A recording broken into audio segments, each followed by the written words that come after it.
नमस्कार दोस्तों, सीसी के लाइव रिसेट लेक्चर में आपका फिर से स्वागत है। मित्रों, लर्न संस्कृत बी मॉडर्न, आज इसका 18वां अध्याय हम आयोजित कर रहे हैं और हर बार की तरह आपको संस्कृत व्याकरण एक कहानी श्लोक के माध्यम से आपके ज्ञान में वृद्धि करेंगे और बताना चाहेंगे कि इस खास लेक्चर के लिए एक बार फिर से हमारे साथ हमारे स्टूडियो में मौजूद हैं डॉक्टर बलदेव आनंद सागर। डॉक्टर बलदेव आनंद सागर संस्कृत समाचार प्रसारक हैं। इन्होंने विभिन्न पुस्तकें लिखी हैं और नित्य प्रति प्रिंट मीडिया के माध्यम से, पत्र पत्रिकाओं के माध्यम से संस्कृत भाषा में आलेख प्रस्तुत करते हैं और अपनी जो भी विचारधारा है वो आप सबके सम्मुख प्रस्तुत करते हैं। तो आइए तहे दिल से इनका स्वागत करते हैं और लर्न संस्कृत बी मॉडर्न इस श्रृंखला को आगे बढ़ाते हैं। डॉक्टर सागर, आपका एक बार फिर से स्वागत है। धन्यवाद गीतिका, आप सब मित्रों का स्वागत। हम पुनः एकवारं भवतां समक्षं संस्कृतं पठ आधुनिको भव इति श्रृंखलामादाय अस्याः श्रृंखलायाः अन्तर्गतम् इदं 18 व्याख्यानं वर्तते, यत्र वयं व्याकरणं किञ्चित् सम्भाषणाभ्यासम् अपि च गीताभ्यासं करिष्यामः। सहैव एकां रुचिकरीं कथामपि श्रोष्यामः। आगच्छन्तु तर्हि आरम्भं कुर्मः। सर्वप्रथमं व्याकरणं, सबसे पहले व्याकरण, जिसमें हमने बहुत पहले आरंभ के व्याख्यानों में अच संधि के बारे में और अजंत जितने शब्द थे पुल्लिंग के और स्त्रीलिंग के, उनके रूप के बारे में देखा, सुना, अभ्यास किया। व्यंजन संधि जब आरंभ की तो उसमें श्चुत्व ष्टुत्व हमने किया, जो कि व्याख्यान नंबर 15 में है, और उसके बाद जश्त्व चर्त्व 16वें व्याख्यान में हमने आपके सामने रखा, और 17वां व्याख्यान इससे पहले हमने अनुस्वार और पर सवर्ण की बात की। और अब हम लत्व, छत्व और च के आगम की बात इस व्याख्यान में करेंगे। पर सवर्ण की बात जब हमने की तो सूत्र आपके सामने हमने रखा था, अनुस्वारस्य ययि पर सवर्णः, और इसका नियम हमने आपके सामने रखा। अनुस्वार के बाद यदि कोई स्पर्श वर्ण हो तो अनुस्वार के स्थान पर उसके आगे आने वाले वर्ण के वर्ग का पंचम वर्ण हो जाता। और उदाहरण रखे थे सम जमा कल्प, संकल्प, सम जमा तोष, संतोष, इस तरह से। और इनके साथ विकल्प जो था वा पदांतस्य के रूप में रखा था, जिसमें पदांत अनुस्वार के बाद जो ये नियम है पर सवर्ण होने का, वो विकल्प से होता। और उसके लिए 3 उदाहरण दिए थे, ग्रामं गच्छति और किंचित और अलंकार। तो ग्रामं गच्छति भी हो सकता है, किंचित यहाँ हो जाएगा, अलंकार में ग हो जाएगा, या फिर जैसे आपके सामने अभी रखा हुआ केवल ल ऊपर अनुस्वार, क की ऊपर अनुस्वार और ग्रामम ऊपर अनुस्वार, ग्रामम गच्छति। ये इस तरह से लिखने का, पढ़ने का ये नियम है। अब आइए लत्व की बात करते हैं। लत्व लकार करने वाला सूत्र है तोर लीहि, और ये 8वें अध्याय के 4थे पाद का 60वां सूत्र है अष्टाध्यायी का। सूत्र की व्याख्या, तोह, तू शब्द से तोह बनेगा। तू माने त वर्ग, त थ द ध न, त थ द ध न से आगे ली, ली ही लकार जो है वो हलंत है, उसका सप्तमी एकवच में ली बनेगा। ली, लोह, लीशु या लशु, जो भी उसका रूप बनेगा। तो नियम होगा त वर्ग के बाद, तो हो पंचमी एकवचन, त वर्ग के बाद यदि ल आए, ली माने ल परे रहे, तो त वर्ग का ल हो जाता है। तथ दध न में कहां होगा? न के बाद ल के आने पर सानुनासिक लकार होता है। सानुनासिक माने ल ऊपर अनुस्वार हो जाएगा, जैसे लम या लाम। ल में अ है और ला में आ है, तो ऊपर अर्धचंद्र बिंदु के लिए मैंने ये लम और लाम आपके सामने ब्रैकेट में रखा है। उदाहरण से स्पष्ट होगा। जैसे शब्द है तल्लीनः, उल्लंघनम, महान लाभः। संस्कृत के हिसाब से हिंदी में भी हम तल्लीन और उल्लंघन का प्रयोग करते हैं। तो तत् जमा लीनः है। लीन माने लीन हो जाना, एनग्रॉस हो जाना, डूब जाना। तत् शब्द ये नपुंसकलिंग तत् शब्द है, जिसका सह तौ ते पुल्लिंग में और तत्ते तानी नपुंसकलिंग में और सा ते ताह स्त्रीलिंग में रूप चलेगा। सर्वनाम है, प्रोनाउन है। तस्मिन लीना तल्लीना, ये इसकी व्याख्या होगी कि उसमें लीन हो जाना, तल्लीन है व्यक्ति, माने जो विषय है, जो उसका विचार है उसमें वो डूबा हुआ है, उस अर्थ में तल्लीन शब्द हम लेते हैं। तो तत् का जो त है और आगे लीन का ल है, तो त वर्ग के आगे ल आया। अब इस त को लकार हो जाएगा, तो तल्लीनः संयुक्त रूप से हम लिखेंगे। उसी प्रकार से उल्लंघनम, लंघन लघी धातु से लंघनम बनेगा, ल्यूट करके अन करके, और उत उपसर्ग है, पर आप समनुव आप जानते हैं, तो उत जमा लंघनम, तो उत का त ये तोरली सूत्र आया और उसने कहा कि त को ल हो जाएगा, तो उल्लंघनम ऐसा होगा। तो अब आप समझ गए होंगे कि हिंदी में भी हम प्रयोग करते हैं तो क्यों ऐसा करते हैं कि उत और लंघन है तो ल हो जाता है, तो ये नियम है। और इसी प्रकार से महान लाभ, अब हम किसी को कहना चाहे कि इस काम से, संस्कृत पढ़ने से महान लाभ होता है, तो ये महान और लाभ अलग अलग प्रयोग करेंगे, ठीक है, लेकिन जब हम संधि करने लगेंगे तो महान का जो न है वो त वर्ग है और लाभ का ल वो लकार है। तो तोरली सूत्र यहां हमें कहेगा कि लकार परे होने से न को त वर्ग हो जाए। तो त वर्ग होने के लिए उन्होंने कहा कि अगर अनुनासिक है, यानी नकार, नाक से बोला जाता है न, तो लकार को ये ल अनुनासिक होगा, माने न भी, जैसे मोनुस्वार हमने पढ़ा कि मकार को अनुस्वार होता है, इसी तरह से यहां तोरली अनुवृत्ति आएगी और कहेगा कि जब अनुनासिक होगा तो लकार भी अनुनासिक होगा। तो आपके सामने ये लाल कलर में है, महान लाभः, ल भी हो गया और ह ऊपर अनुनासिक भी आएगा नकार की वजह से, तो हम बोलेंगे महान लाभ संस्कृत में। हिंदी में तो हम अलग अलग कहते हैं और अलग भी संस्कृत में कोई बोलना चाहे तो बोल सकता है। आगे चलते हैं। अब दूसरा विभाग है, 8वां व्यंजन संधि का ये प्रभाग है और ये कार्य क्या करेगा, छत्व करेगा, माने छ। कहां कहां छ होता है शब्द, जैसे आपने सुना होगा परिच्छेद, अनुच्छेद, इसमें अनु और परि ये दोनों उपसर्ग है, छेद छिद धातु से छेद बनेगा, तो अनु और छेद के बीच में जो आपको छ या च दिखाई देता है वो कहां से होता है, वो सूत्र है षच्छोटी, षच्छोटी अटी है। 8वें अध्याय के चतुर्थ पाद का 63वां ये सूत्र है। और शह माने शकार से परे, अटी माने अट। अब अट किसको कहेंगे, आप 14 सूत्र जान ही चुके हैं, अकार से लेकर टकार तक जितने वर्ण आएंगे उसको अट कहेंगे। आई उ रिल री ए ओ आई औ ह य व रट, ये ट आया और अकार का अ, माने अ से लेकर ट तक, और अटी माने अट परे रहते, सप्तमी एक वचन में अटी हो जाएगा। अट माने इतने वर्ण परे रहते, शह यानी तालव्य शकार को छ हो जाएगा। कैसे, आइए देखते हैं। श के पहले यदि पदांत में स्थित किसी वर्ग का प्रथम, द्वितीय, तृतीय अथवा चतुर्थ वर्ण हो और बाद में कोई स्वर अ आ ई ये जो स्वर है और अंतस्थ वर्ण बोलते हैं य र ल व और ल को भी, या ह हो तो श के स्थान पर छ हो जाता है। ये सूत्र की षच्छोटी सूत्र की व्याख्या हुई। अब हम उदाहरण से समझेंगे कि किस प्रकार से होगा। जैसे हम कहते एतत् शोभनम कार्यम, संस्कृते यदि वयम वदामः एतत् कार्यम तो शोभनम वर्तते, एतत् भाषणम अतीव शोभनम, तो एतत् ये सर्वनाम है, नपुंसकलिंग में है, और एतत्, एते, एतानि, इस तरह से नपुंसकलिंग में प्रयोग हम रूप चलेंगे। और आगे शोभनम है, तो त जो है एतत् का हलंत वो त वर्ग है और शोभनम का श ये तालव्य श है, तो क्षोभनम हो जाएगा, श को छ हो जाएगा। किस सूत्र से हम इसको करेंगे, षच्छोटी से, क्योंकि अट में ये आता है। किस तरह से आएगा, देखिए, एतत् का त और आगे शोभनम का श, इसको श हो गया और उसको श होने की वजह से जो त है उसको चर्त्व हो जाएगा, स्तोश्चुनाश्चु से, तो त च बन जाएगा।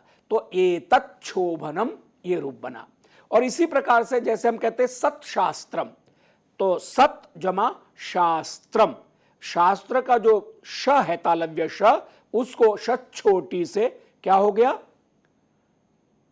छ हो गया, तो छास्त्रम हो गया। और जो त है उसको स्तोष्टुनश्चु से च बन गया सच्छास्त्रम। अट क्या पर है, शोभनम में ओ वो अट है, शास्त्रम में श में आ वो अट का आ है।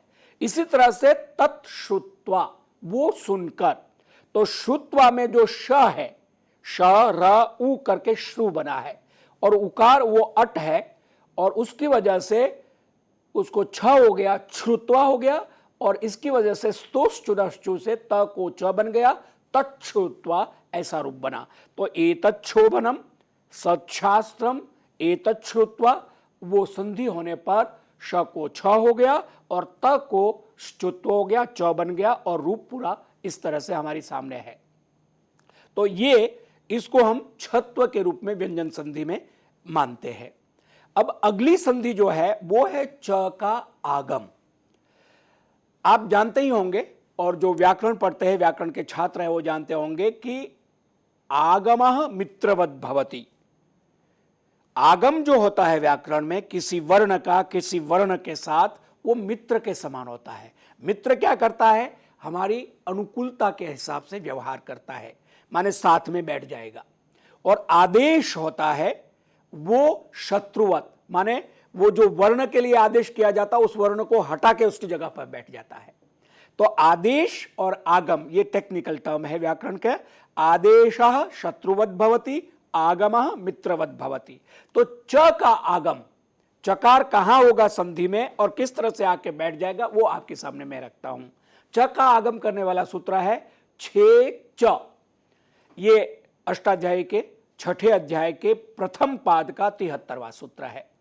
और ये क्या कहता है, ये इस सूत्र की हम व्याख्या करेंगे तो होगा कि ह्रस्व स्वर, माने अ ई उ कोई भी ह्रस्व है, और उसके बाद अगर छ आता है तो छ के पहले त का आगम होता है। अब उदाहरण से स्पष्ट हो जाएगा, केवल आप एक बार इस सूत्र की व्याख्या सुन ले।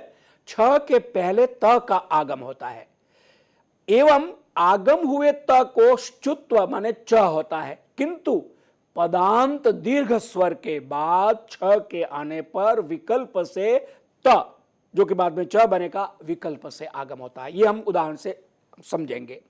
पहला उदाहरण है तरुच्छाया। तरुच्छाया माने वृक्ष की छाया, और परिच्छेद माने कोई एक गद्यांश है या कोई एक हिसाब है।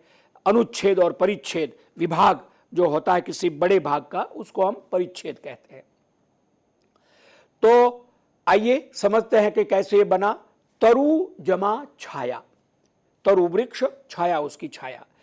हिंदी में हम लिखेंगे तो तरु की छाया या तरु छाया हम बोल देंगे, लेकिन चूंकि संस्कृत में संधि होगी और छाया का छ आगे होने से तरु के छ से पहले च का आगम होगा। ह्रस्व स्वर के बाद, ह्रस्व स्वर कौन सा है, रू में उ, ये ह्रस्व स्वर है, अ ई उ, और उसके बाद छाया का छ आ गया है। तो छ से पहले त का आगम होगा। आगम होने से वो धीरे से उ और छ के बीच में बैठ जाएगा। अगर आदेश होता तो छ को हटा के वो बैठ जाता, लेकिन आगम है इसीलिए वो पास में बैठेगा। तो तरु त छाया ऐसे बन जाएगा, और जैसे ही त बीच में आया तो स्तोष्टुनश्चु सूत्र से त को च बनेगा। श्चुत्व जिसको हम पहले पढ़ चुके व्यंजन संधि में, वो होगा और रूप बनेगा तरुच्छाया। इसी प्रकार अनुच्छेद, अनु और छेद, तो अनु नु में उ ये ह्रस्व स्वर है और छेद का छ है, और इसीलिए त का आगम हुआ और आगम को श्चुत्व होगा अनुच्छेद। परिच्छेद भी वैसे ही, परि र में ई है, वो ह्रस्व स्वर है, छेद का छ होने से यहां बीच में त का आगम हुआ, उसको श्चुत्व हो गया परिच्छेद। तो तीनों रूप आपके सामने रखा, तरुच्छाया, परिच्छेद, अनुच्छेद। अब जो विकल्प की बात है कि पदांत दीर्घ स्वर के बाद छ हो तो विकल्प से त होगा, और उसका उदाहरण दिया लक्ष्मी छाया। लक्ष्मी की छाया, लक्ष्मी का आधार, वैभव, लक्ष्मी की कृपा, इस अर्थ में हम जब प्रयोग करते हैं तो लक्ष्मी जमा छाया होने से दीर्घ स्वर है। लक्ष्मी म में ई, वो दीर्घ है और छाया का छ है, तो बीच में त का आगम हो गया, तो लक्ष्मी त छाया ऐसा बनेगा। और त को श्चुत्व स्तोश्चुनश्चु से च हो जाएगा, तो दो रूप बनेगा। लक्ष्मी छाया भी शुद्ध है, अगर लक्ष्मी छाया तुक का आगम त का विकल्प से होता है तो लक्ष्मी छाया, ये भी हम लिख सकते हैं। ये विकल्प से ये दो रूप बने। तो इस प्रकार से हमने जो सूत्र था छे च, इसके आधार पर छ का आगम देखा, और उससे पहले श छोटी जिसमें श को छ होता है, ये भी देखा, और लत्व, इस तरह से लत्व और छत्व की बात हमने की। और इसी प्रकार से इस प्रवर्तमान व्याख्यान में 18वें व्याख्यान में हमने 3 व्यंजन संधि के बारे में जाना। हमारा जो अगला व्याख्यान होगा उसमें हम अनुनासिक वर्णों का आगम कैसे होता है, र का लोप और पूर्व स्वर का दीर्घत्व कैसे होता है, षत्व विधान मूर्धन्य श कहां कहां होता है और अणत्व विधान कहां होता है, ये 4 अनुभागों को देखेंगे और व्यंजन संधि प्रायः पूरी हो जाएगी। ये भावी व्याख्यान में मैं आपके सामने रखूंगा। और अब मैं आपके सामने शब्द रूप रख रहा हूं। शब्द रूपों में व्याकरण का जो महत्वपूर्ण एक प्रभाग है, हमने अजंत पुल्लिंग शब्द और अजंत स्त्रीलिंग शब्दों के बारे में पूरा आवृत्ति के है इतने व्याख्यानों में। अब हम नपुंसक लिंग जो कि आज तक हमने नहीं चलाया है उसको चलाते हैं, और उसके लिए फल शब्द जो अकारांत नपुंसक वाची है, फल माने फ्रूट, सब जानते हैं, और ल में अ है तो ये अकारांत होने से अकारांत नपुंसक माना जाता है। और ये आपने पहली, दूसरी, तीसरी, जब भी आपने मतलब जो अध्ययन आरंभ किया संस्कृत का 7वीं 8वीं कक्षा में कहीं पढ़ा हो तो ये बड़ा आसान है। फलम फले फलानी, फलम फले फलानी, इस तरह से बोलते हैं। द्वितीया विभक्ति के बाद आप देख रहे हैं डॉट डॉट डॉट किया है लाल रंग में, वो इसीलिए कि बाकी जितने द्वितीया के बाद तृतीया, चतुर्थी, पंचमी, षष्ठी, सप्तमी और संबोधन, इतनी विभक्तियां अकारांत पुल्लिंग के समान, यानी बालक, राम, अशोक, बलदेव, ये जो अकारांत शब्द है उसके समान ही चलेंगे। इसीलिए मैंने शेषम पुल्लिंगवत ऐसा कहा जाता है कि शेष जैसे अकारांत पुल्लिंग शब्द है वैसा चलेगा। लेकिन आपके अभ्यास के लिए मैं इसको आपके सामने रखता हूं। तृतीया तीनों वचन में फलेन फलाभ्याम फलैहि, और चतुर्थी में फलाय फलाभ्याम फलेभ्यः, पंचमी में फलात् फलाभ्याम फलेभ्यः, षष्ठी तीनों वचन में फलस्य फलयोः फलानाम, सप्तमी तीनों वचन में फले फलयोः फलेषु, संबोधन में थोड़ा अंतर है, फलम नहीं होगा, हे फल, यानी कोई भी नपुंसक लिंग अकारांत शब्द होगा तो संबोधन में म नहीं होगा। हे फल, हे फले, हे फलानी, ये अकारांत नपुंसक लिंग शब्द के रूप है। थोड़ा अभ्यास करेंगे आगे तो प्रथम और द्वितीय विभक्ति बराबर एक समान है और बाकी अकारांत पुल्लिंग के समान रूप चलता है।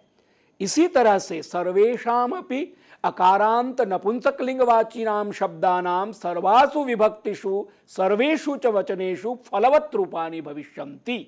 अब हम कुछ शब्द लेते हैं, कोई भी नपुंसक लिंगवाची शब्द जैसे अरविंद है, मित्र है, पुस्तक है, कुसुम है, नगर है, उद्यान है, ये सब नपुंसक लिंगवाची शब्द है, अकारांत है। उद्यानम, अब इसका हम आपके सामने रखते हैं संक्षेप में। उद्यानम उद्याने उद्यानानि, उद्यानम उद्याने उद्यानानि, तृतीया में उद्यानेन उद्यानाभ्याम उद्यानैः, चतुर्थी उद्यानाय उद्यानाभ्याम उद्यानेभ्यः। इसी तरह नगरम, नगरम नगरे नगराणि, नगरम नगरे नगराणि, नगरेण नगराभ्याम नगरैः नगराय नगराभ्याम नगरेभ्यः, नगरात् नगराभ्याम नगरेभ्यः, नगरस्य नगरयोः नगराणाम नगरे नगरयोः नगरेषु, हे नगर, हे नगरे, हे नगराणि।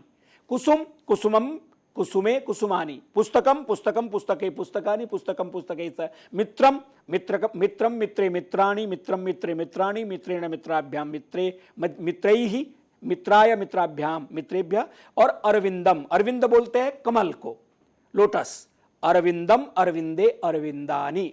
तो इस तरह से मैंने कुछ शब्द रखे। अब आप जो नपुंसक लिंग अकारांत हो उसका रूप ऐसे चलेगा। इसका अभ्यास करेंगे, उसके बाद हम अभी कहानी में भी कुछ शब्द आएंगे कथा में, तो उसको भी लेंगे इस तरह से।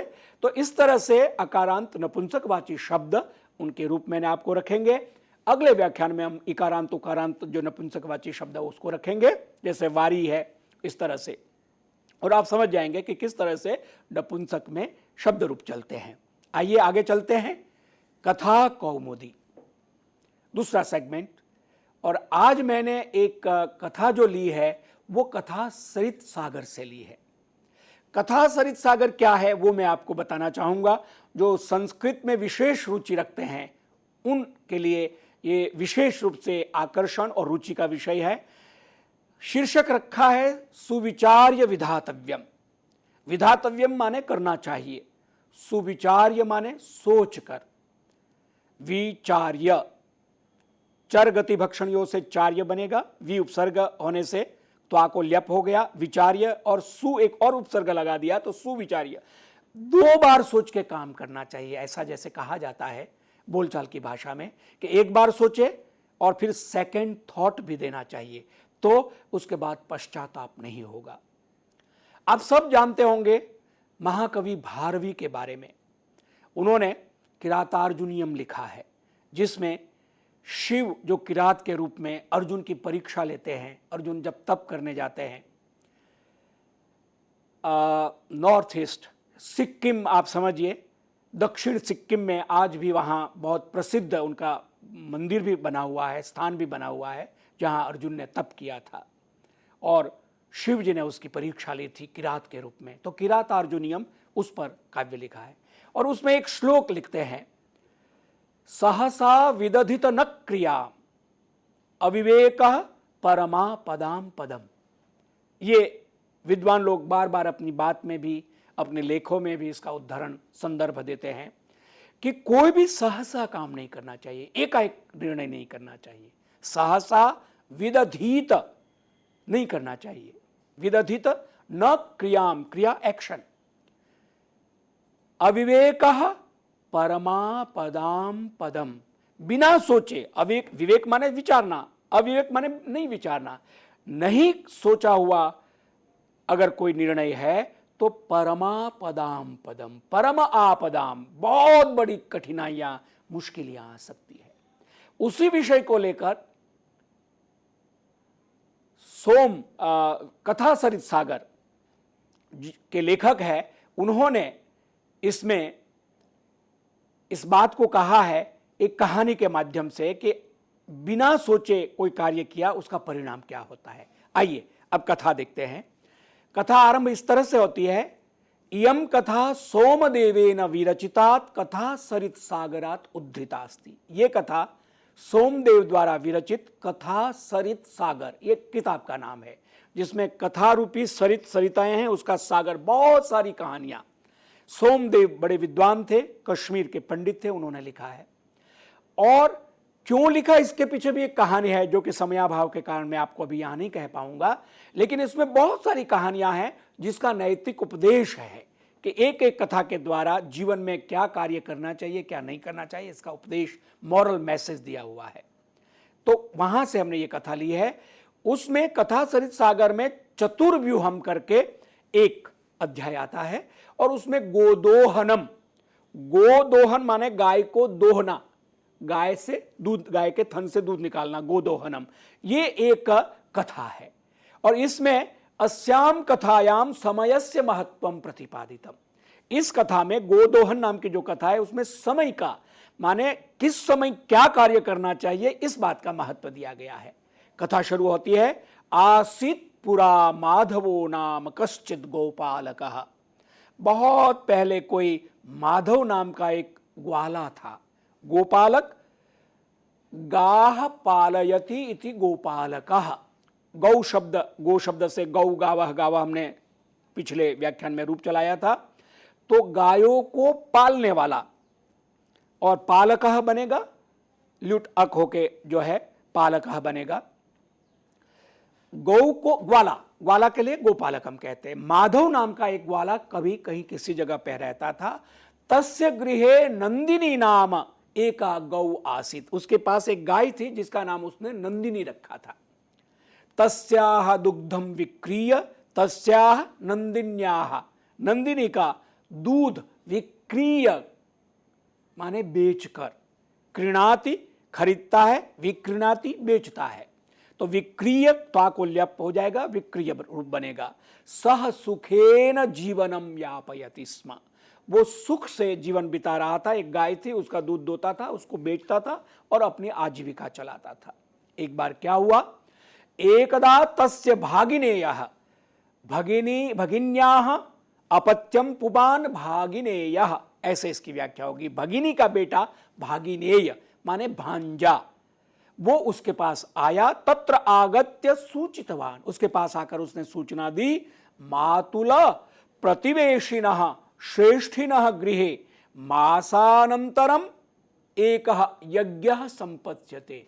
मामा मामा, मैं आपको ये सूचना देता हूं कि हमारे जो पड़ोसी सेठ है ना, उनके यहां 1 महीने के बाद एक बहुत बड़ा यज्ञ होने वाला है। मासानंतरम, मासाद अनंतरम, मासानंतरम, श्रेष्ठिन, अब ये नकारांत पुल्लिंग शब्द है जो हम अभी चलाएंगे बाद में। श्रेष्ठी, श्रेष्ठिनौ, श्रेष्ठिना, श्रेष्ठिनम, श्रेष्ठिनौ, श्रेष्ठिना, इस तरह से रूप चलेगा। श्रेष्ठिना माने सेठ के यहां, षष्ठी एक वचन। श्रेष्ठिना गृहे, श्रेष्ठी के घर में, सेठ के घर में, व्यापारी के घर में। प्रतिवेशिना श्रेष्ठिना, प्रतिवेशिन संस्कृत का शब्द है जो पड़ोसी के लिए आता है। प्रति सम्मुखम विशति आवासम करोति, प्रतिवेशिन नकारांत, जैसे श्रेष्ठिन है वैसे प्रतिवेशी, प्रतिवेशिनौ, प्रतिवेशिना, प्रतिवेशिनम, प्रतिवेशिनौ, प्रतिवेशी रूप चलेगा। पास सामने रहते हुए जो सेठ हमारे हैं, उनके यहाँ, उनके घर में 1 महीने के बाद एक बहुत बड़ा यज्ञ होगा। और तस्मिन उत्सवे, उस यज्ञ में 50 किलोमीटर क्षीरस्य आवश्यकता भविष्यति, 50 किलो दूध की उनको जरूरत पड़ेगी तब उस यज्ञ में। इदम आकर्ण्य माधवः अचिंतयत्, ये सुनकर, इदम ये आकर्ण्य, कर्णयति, आकर्ण, कर्ण माने तो कान होता है आप जानते हैं, लेकिन कर्ण धातु से जब रूप चलेगा कर्णयति, कर्णयतः, कर्णयन्ति, तो आ उपसर्ग लगने से सुनना हो जाता। आकर्णयति माने सुनना, आकर्ण्य सुनकर, ये सुनकर माधव अचिंतयत, माधव ने सोचा। 50 किलोमितम पयः, 50 किलो दूध, अस्तु कोई बात नहीं, दास्यामि दूंगा मैं। एतावन मात्रम पयः विक्रीय, इतना ज्यादा दूध बेचकर बहुधनम प्राप्स्यते, बहुत सारा रुपया मुझे मिलेगा। ये न, जिससे एकस्य भवनस्य निर्माणम करिष्यामि, एक भवन का, एक घर का मैं निर्माण करूंगा। तो आधा समय हमारे व्याख्यान का पूरा हो रहा, मैं यहीं विश्राम लेता हूं, कथा बाद में आगे चलाएंगे।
सोमदेवेन विरचितात् कथा सरित सागर इति ग्रंथात् वयम् एकां कथां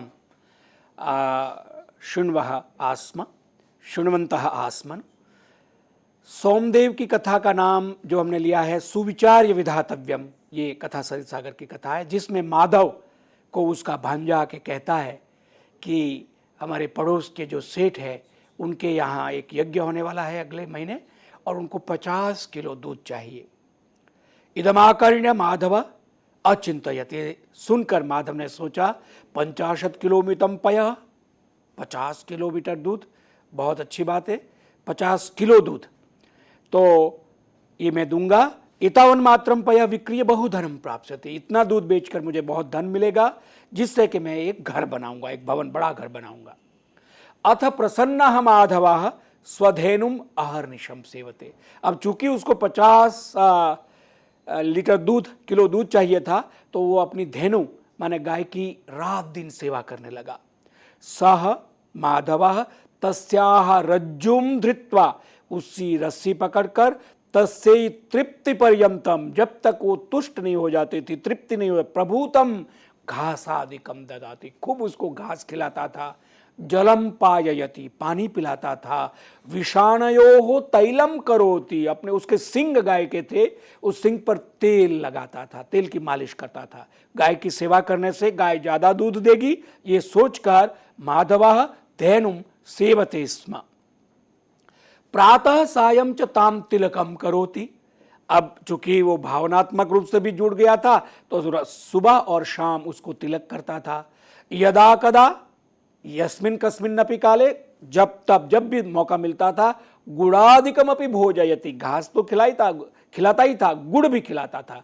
गुड़, तिल, ये सब खिलाने से गाय ज्यादा दूध देती है, इसीलिए गुड़ वगैरह भी खिलाता था। स सर्वदा चिंतयामास, अचिंतयत रूप आपने पहले देखा, अब यहां चिंतयामास है। व्याकरण की दृष्टि से अचिंतयत लंग लकार का रूप है, चिंतयति, अचिंतयत, अचिंतयताम, अचिंतयन, और चिंतयामास ये लिट का रूप है, परोक्ष लिट का, चिंतयामास, चिंतयामासु, इस तरह से रूप चलेगा। एक बारमेव ग्रहीष्यामि पयो अस्याह यज्ञोत्सवे, उसने सोचा कि मैं एक ही बार में इस गाय का, अपनी नंदिनी गाय का दूध दोहूंगा और यज्ञोत्सव के लिए उसको बेच दूंगा। इत्थम सेवा निरतस्य तस्य एकः मासः व्यतीतः, इस तरह से गाय की सेवा करते हुए 1 महीना निकल गया। अस्मिन्नंतरे अर्थात तत्रांतरे, इस बीच में तस्य भार्या मालती, माधव और उसकी भार्या पत्नी मालती पितृगृहात प्रत्यावर्तत, अपने पिता के घर, अपने पीहर में गई हुई थी, वहां से वो लौट आती है।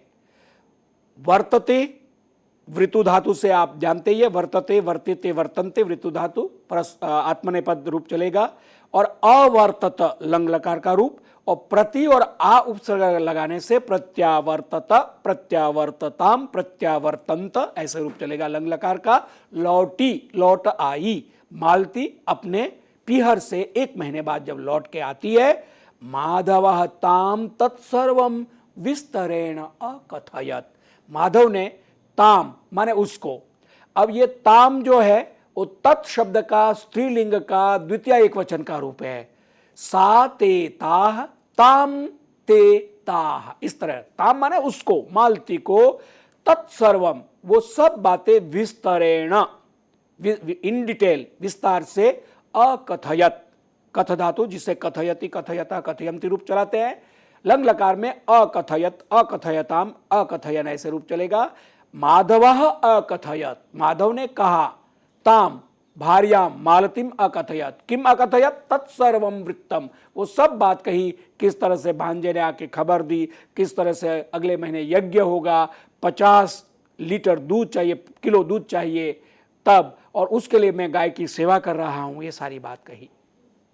तो अब ये तत् शब्द का पुल्लिंग वाची तत् शब्द का द्वितीय प्रथमा द्विवचन है। सह तौते तम तौतान, तौ माने सह साच, माधव और मालती ये दोनों, तो तौ हो गया। तौ सत्वरम, एकदम शीघ्रम, बहुत जल्दी से, कुंभकारस्य गृहात्, कुंभकार माने कुम्हार, जो घड़ा बनाता, मिट्टी के बर्तन बनाता है, कुंभकार, कुंभम करोति इति कुंभकार, घड़ा बनाता है और छोटे बर्तन बनाता है, लेकिन नाम हम उसको कुंभकार कहते हैं। कुंभकारस्य, षष्ठी एक वचन, कुंभकारस्य गृहात्, गृह शब्द से गृहम गृहे गृहाणि, जैसे अभी हमने रूप चलाया जलम जले जलानी, तो गृहम नपुंसक लिंग है, इसका भी फल की तरह फलम फले फलानी, गृहम गृहे गृहाणि। पंचमी में गृहात्, कुंभकार के, कुम्हार के घर से घटदशकम क्रीतवंतो, 10 घड़े ले आए, क्योंकि 50 किलो दूध चाहिए था, तो 5-5 किलो के घड़े जो है 10 घड़े वो ले आया।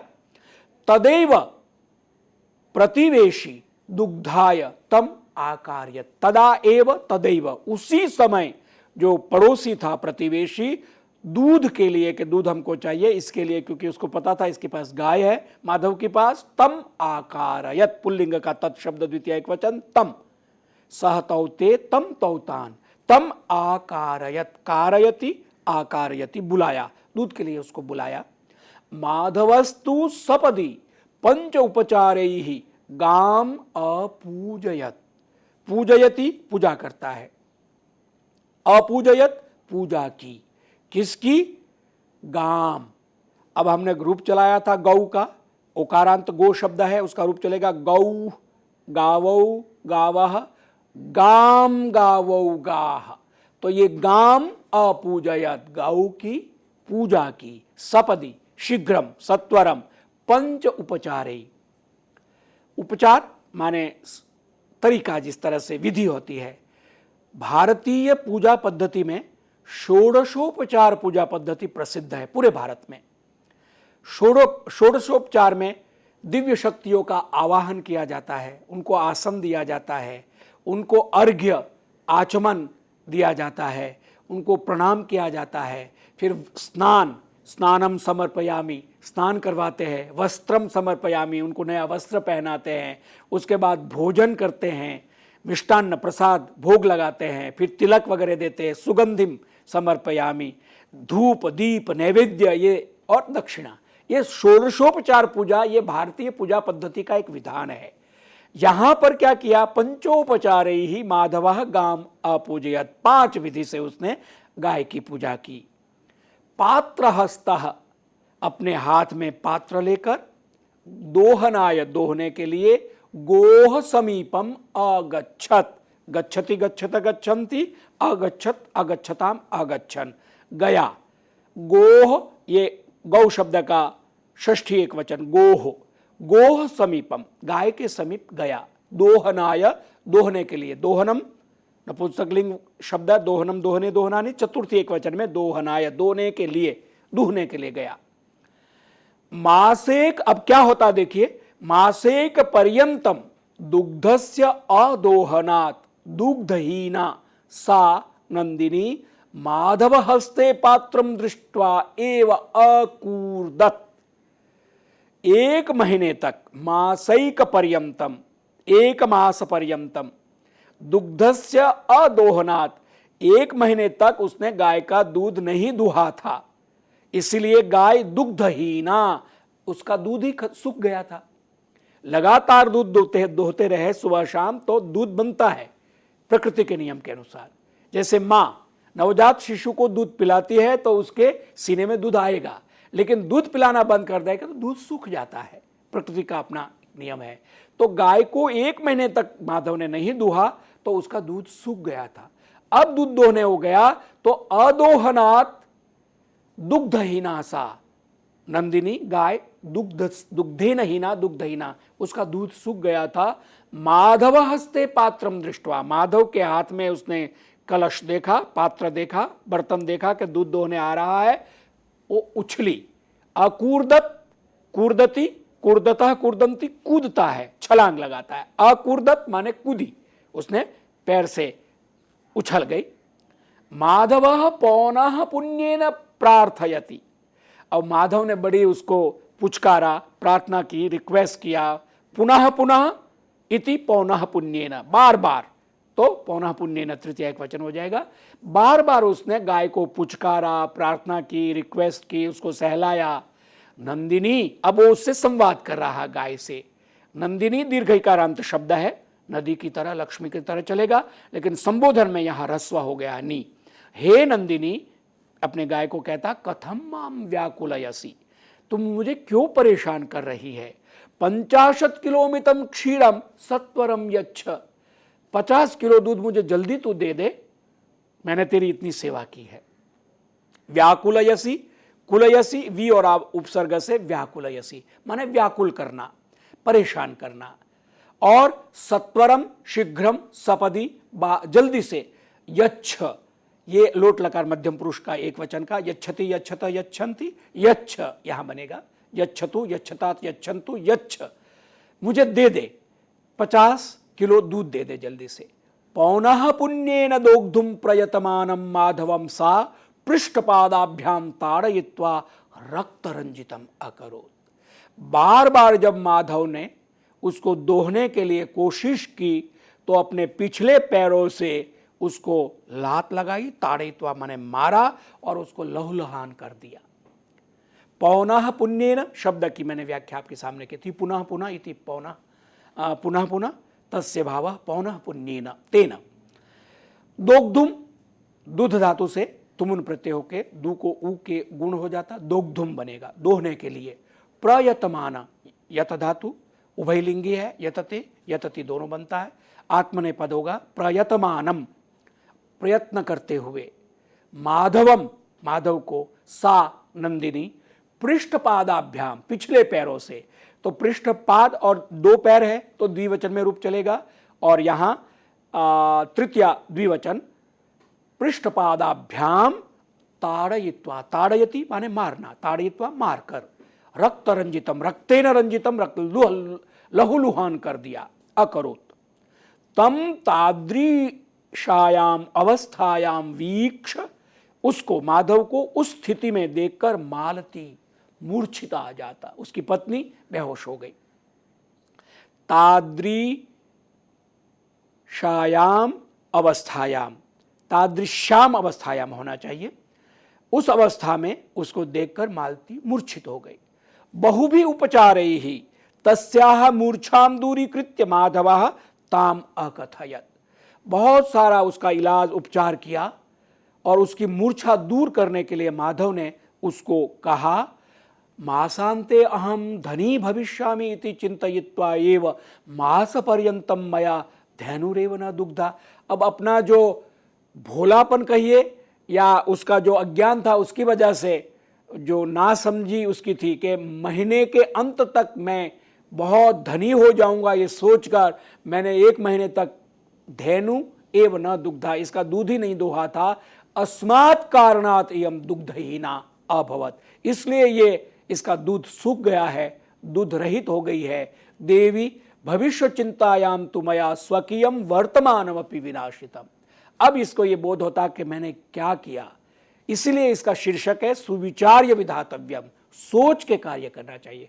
उसने ये नहीं सोचा कि मैं महीने भर तक नहीं दूंगा तो इसका दूध सूख जाएगा तो कुछ भी नहीं मिलेगा। वो खुद महसूस करता है, अपनी पत्नी को कहता, देवी भविष्य चिंतायाम, फ्यूचर की चिंता, भविष्य की चिंता के कारण मया स्वकीयम, उस चिंता में मैंने अपना जो वर्तमान प्रेजेंट था उसको भी नष्ट कर दिया, बर्बाद कर दिया। ए भी रक्त बिंदु भी, इन खून की बिंदुओं से, रक्त की बिंदुओं से मम चक्षु उन्मिलितम, अब मेरी आंख खुल गई, मुझे ये ज्ञान हो गया, बोध हो गया है। लघु अपि कार्यम, छोटे से छोटा काम भी अविचार्य न कर्तव्यम, बिना सोचे नहीं करना चाहिए।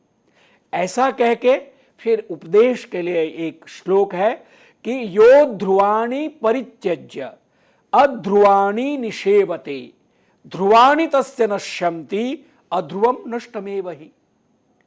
जो अपने पास स्थायी साधन है वो छोड़कर अस्थाई जो अभी नहीं हुआ है उसको सेवता है, उसका एक्सेप्ट करता है, तो ध्रुवाणी तस्य नश्यन्ति, जो है वो तो नष्ट हो ही गया, और अध्रुवम जो ध्रुव नहीं है, माने जो स्थिर नहीं है, जो नहीं हुआ है, वो तो पहले से नष्ट नहीं हुआ है।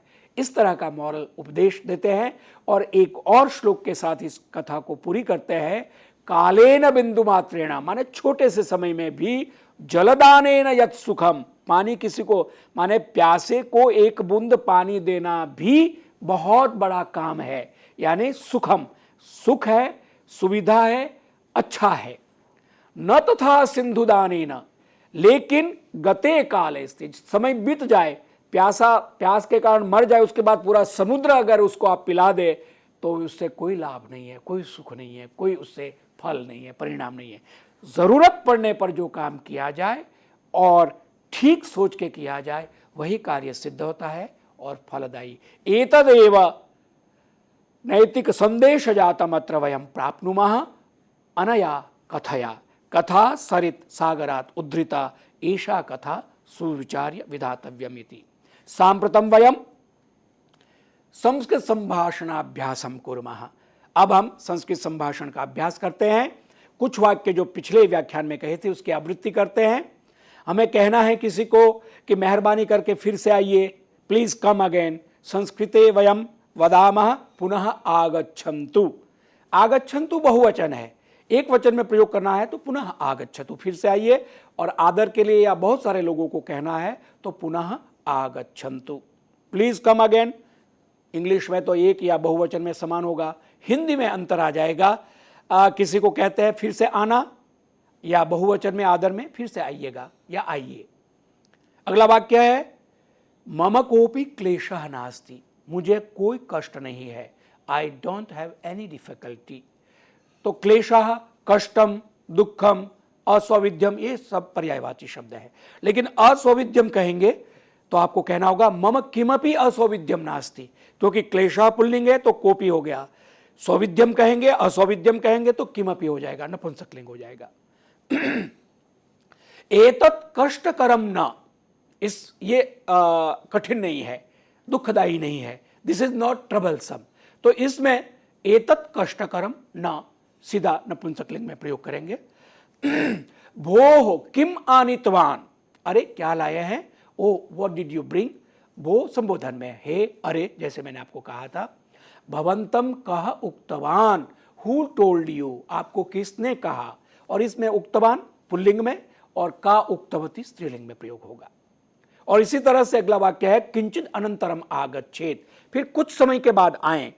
ही मे कम आफ्टर सम टाइम, वो कुछ समय बाद आए या आएगा, जिस तरह से हिंदी में हम प्रयोग करते हैं, अंग्रेजी में ही और विल, शी और विल के साथ। और किंचित अनंतरम आगच्छेत, विधिलिंग का वाक्य है आगच्छेत, विधिलिंग की क्रिया। अगला वाक्य प्रायः तथा न स्यात्। अब ये स्यात् जो है ये अस धातु का लोट लकार का स्यात् बनता है। ऐसा नहीं होगा या न हो, ऐसा कहना हो विधि में या आदेश में, प्रायः वैसा नहीं होगा या न हो, इस अर्थ में इट मे नॉट बी सो। प्रायः तथा न स्यात्, न तथा भवेत, न तथा स्यात्। कोई बात नहीं, डोंट वरी, चिंता मास्तु, इसके लिए चिंता मास्तु, चिंता मत कीजिए, कोई बात नहीं। कल दीजिए, श्वः ददातु, गिव इट टुमारो, इस अर्थ में हम कहेंगे। और वॉज इट टुडे, आज था क्या ये कार्यक्रम, ऐसा पूछना है तो अद्य आसीत किम, प्रश्नवाचक चिन्ह लग जाएगा। अद्य आज, आसीत भूतकाल की क्रिया, और किम जो है सामान्य प्रश्नवाची इंट्रोगेटिव प्रोनाउन है। अद्य आसीत किम, वॉज इट टुडे, आज था क्या, इस अर्थ में। आइए, अवश्यम आगमिष्यामि, मैं जरूर आऊंगा, मैं न करें तो जरूर आऊंगा कहेंगे, आई विल सर्टेनली कम या विल सर्टेनली कम। अवश्यम आगमि, गम धातु का रूप हम कई बार चला चुके हैं। वर्तमान में या लट लकार में गच्छति, गच्छता, गच्छन्ति, गच्छसि, गच्छता, गच्छता, गच्छामि, गच्छावः, गच्छामा, ये वर्तमान में है। जाता हूं या जाता है, लेकिन जाऊंगा वो जाएगा, इसको लिट लकार होता है भविष्य अर्थ में, फ्यूचर टेंस में विल गो। तो गमिष्यति, गमिष्यतः, गमिष्यन्ति, गमिष्यसि, गमिष्यतः, गमिष्यथः, गमिष्यामि, गमिष्यावः, गमिष्यामः। तो अवश्यम आगमिष्यामि, आई विल सर्टेनली कम, जरूर आऊंगा, इस अर्थ में गम धातु का रूप चलाया। इज नागराज देयर, क्या नागराज नाम है, वहां है। किम नागराज अस्ति, अब ये देखिए अस्ति ये वर्तमान काल है, लेकिन एक नियम मैंने पहले भी आपके सामने रखा था व्याकरण का कि वर्तमान सामीप्य वर्तमान वद्वा, वर्तमान काल नजदीक हो तो कभी हम भूतकाल का भी प्रयोग करते हैं, कभी भविष्य काल का, वो आएगा या वो आता है ऐसा प्रयोग करते हैं। या जैसे कोई हमको बुलाए तो हम कहेंगे आगच्छामि, मैं आता हूं, आप जाएंगे थोड़ी देर बाद, आगमिष्यामि भी कह सकते हैं, आगच्छामि भी कह सकते हैं। तो इस तरह से ये व्याकरण हमको ये सुविधा देता है नियम बना के कि आप वर्तमान जब नजदीक हो तो आप भविष्य काल का विकल्प से प्रयोग कर सकते हैं, वर्तमान का भी विकल्प से प्रयोग कर सकते हैं। किमर्थम एवं जातम, ऐसा क्यों हुआ, how did it happen so. तो किम अर्थम, अर्थम एक प्रकार से आप अव्यय समझिए और चतुर्थी के अर्थ में आता, संप्रदान के अर्थ में। किमर्थम करेंगे मतलब क्यों, किस लिए ऐसा कहना हो तो किमर्थम, गमनार्थम, भोजनार्थम, अर्थम लगा देंगे तो चतुर्थी अर्थ भोजन के लिए, गमनार्थम जाने के लिए, पठनार्थम पढ़ने के लिए। तो अर्थ एक ऐसा अव्यय है जो जोड़ देने के साथ सामान्य शब्दों के साथ, प्रातिपदिक के साथ जोड़ देंगे पद के साथ, तो वो चतुर्थी का बोध कराता। किमर्थम किस लिए, एवं जातम ऐसा हुआ, how did it happen so. अगला वाक्य है किम तत्र आसीत, व्हाट वाज देयर, वहां क्या था, प्रश्नवाचक चिन्ह है। और तत्र यत्र सर्वत्र कुत्र ये मैंने आपको बताया है, ये सब अव्यय है और सप्तमी के अर्थ में वहां पर, वहां इस अर्थ में आता है। किम भी प्रोनाउन है, आसीत वहां क्या था, व्हाट वाज देयर।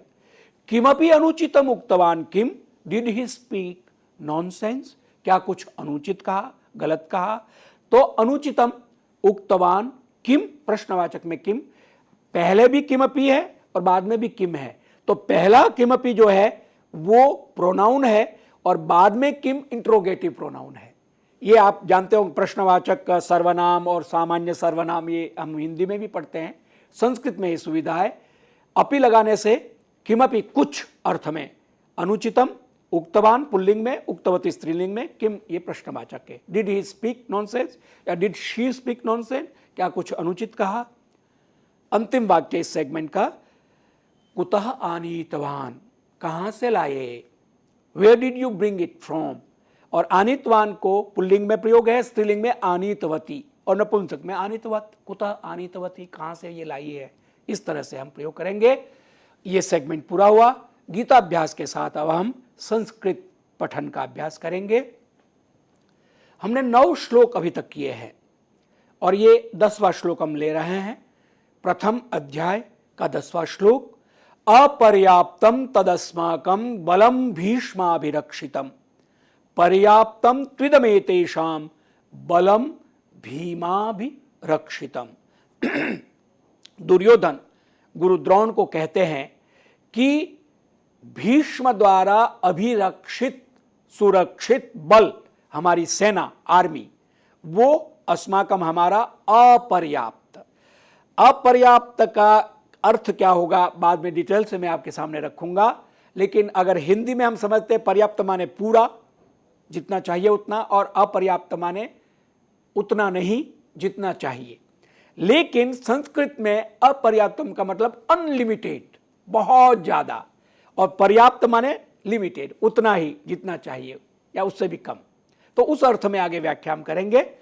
अपर्याप्तम तद अस्माकम बलम, हमारी सेना तो इतनी बड़ी है जिसकी भीष्म आदि रक्षा कर रहे हैं, और एतेषाम, इनका किनका, पांडवों का जो बल है, सेना है, भीमाभिरक्षितम, भीम जो जिसकी रक्षा कर रहे हैं वो पर्याप्त, वो तो बहुत लिमिट है। ये दुर्योधन भीष्म को कह रहे हैं, गुरु द्रोण को कह रहे हैं दुर्योधन। अब एक्सरसाइज देखते हैं। पहले श्लोक आपके सामने रखा जैसा लिखा जाता है, अब हम उसका अन्वय करेंगे तो संधि विच्छेद करेंगे। संधि विच्छेदान कृत्वा समासानां पदानि च दर्शयित्वा पुनर्लिख। तो इसको दोबारा हम लिखेंगे, पर्याप्तम तदस्माकम, तो तत् का जो त था और अस्माकम अ है वो द होके तदस्माकम बन रहा था, उसका हमने विच्छेद कर दिया। तत् अस्माकम बलम भीमाभिरक्षितम, कहीं संधि नहीं। पर्याप्तम त्विदमेतेषाम, तू इदम एतेषाम, इन 3 शब्दों की संधि में हमने पहले देखा त्विदमेतेषाम माने त में उ और इदम का ई, यहां यण संधि हो गई तो त हलंत हो गए, उ को व हो गया, त्विद हो गया, ई का ई व में मिल गया, त आधा हो गया त्विद, और द और एतेषाम का ए ये मिलके त्विदेतेषाम हो गया। और बलम भीमाभिरक्षितम में इदम है, इदम के म में ए मिल गया, त्विदमेतेषाम बन गया, और बलम भीमाभिरक्षितम में कोई संधि नहीं है। आगे आइए, कानि अत्र क्रियापदानि इत्यादि का हम देखेंगे कौन कौन सी क्रियापद है। तत् अस्माकम अपर्याप्तम बलम भीष्माभिरक्षितम अस्ति, ये जो अस्ति है इससे पूरा वाक्य बन गया, इसका हमने अध्याहार किया। ये अकर्मक क्रियापद है अस्ति, और कर्ता है बलम, बलम अस्ति, और पूरक जो वाक्य होगा शब्द होगा वो भीष्माभिरक्षितम, वो कॉम्प्लीमेंट्री उसको वाक्य को पूरा करेगा। बलम अपर्याप्तम भीष्माभिरक्षितम अस्ति, ये इसका अन्वय हो जाएगा। एतेषाम तु, और इनका जो सेकंड पार्ट में आया है, इनका जो इदम बलम पर्याप्तम भीमाभिरक्षितम अस्ति, इनका जो बल जो कि पर्याप्त है या लिमिटेड है या कम है वो भीम आदि ने रक्षा किया, तो अस्ति दोनों जगह हमने क्रियापद का अध्याहार किया। अब आगे देखते हैं समास और विग्रह करके। अपर्याप्तम, आइए इनएडिक्वेट, अपर्याप्त अंग्रेजी में इनएडिक्वेट किया, और दूसरा शब्द हमने दिया है अनलिमिटेड, इति सामासिकम, समास का विशेषण है, नपुंसकलिंग है, प्रथमा विभक्ति एकवचन में अपर्याप्तम बनेगा, और उसकी व्याख्या होगी न पर्याप्तम अपर्याप्तम, ये नई समास हुआ। नई समास में आगे न होके न का लोप होके अ आ जाता, तो पर्याप्त के आगे अपर्याप्तम, इसको नई समास कहेंगे। पर्याप्त कैसे बनेगा? परि जमा आप धातु है, परस्मैपदी है, 5वें गण की धातु है, अर्थ होता है to contain, to limit, to be adequate, उस अर्थ में आपनोति इत्यादि हम इसका रूप चलाएंगे। तस्मात् कर्मणि प्रयोगवाचकम भूतकालवाचकम विशेषणम पर्याप्तम, माने लिमिटेड या एडिक्वेट, तस्य प्रथमा विभक्ति एकवचनम। तत् माने दैट, सर्वनाम है, नपुंसकलिंग में भी प्रयोग होता है और पुल्लिंग में भी होता है। तस्य प्रथमा विभक्ति एकवचनम च, प्रथमा विभक्ति एकवचन में अस्माकम, अस्मत् शब्द जो कि प्रोनाउन है और फर्स्ट पर्सन आई का माने वी के लिए, तस्य षष्ठी विभक्ति बहुवचन अस्माकम बनेगा। बलम स्ट्रेंथ, आर्मी, नपुंसकलिंग, और प्रथमा विभक्ति एकवचन भीष्माभिरक्षितम, वॉर्डेड बाय भीष्म, सामासिक विशेषण है, प्रथमा विभक्ति एकवचन भीष्मेण अभिरक्षितम भीष्माभिरक्षितम, तृतीया तत्पुरुष है भीष्मेण, Bhishma name of the father figure of Kauravas, पुल्लिंग विशेष नाम है, तस्य तृतीया विभक्ति एकवचन। अभिरक्षितम, अभि उपसर्ग पूर्वक रक्ष धातु जो कि वादिगण की है, परस्मैपदी है, टू वॉर्ड, टू प्रोटेक्ट, ये धातु है। कर्मणि प्रयोगवाचक भूतकालवाचक विशेषण अभिरक्षित, प्रथमा विभक्ति एकवचन। तू ये अव्यय है बट और हाउएवर के लिए, और इस प्रकार से आगे इसकी व्याख्या की है, किंतु समय हमको आगे जाने की अनुमति नहीं देता है, समय पूरा हो रहा है। ये व्याख्यान 18वां संख्या का यहीं पर संपन्न होता है। धन्यवाद। और इसी के साथ हम धन्यवाद देते हैं डॉक्टर बलदेवानंद सागर को। मित्रों, आपकी कोई भी सुझाव हो या प्रतिक्रियाएं हो, प्रश्न हो, तो आप हमारे साथ ज़रूर साझा करें। हमारी ईमेल आईडी है info.cc@nic.in। आप सभी से फिर मुलाकात होगी और लर्न संस्कृत बी मॉडर्न इस श्रृंखला को हम आगे बढ़ाएंगे और आपके लिए कई लेक्चर्स आयोजित करेंगे। तब तक के लिए आप सभी को नमस्कार।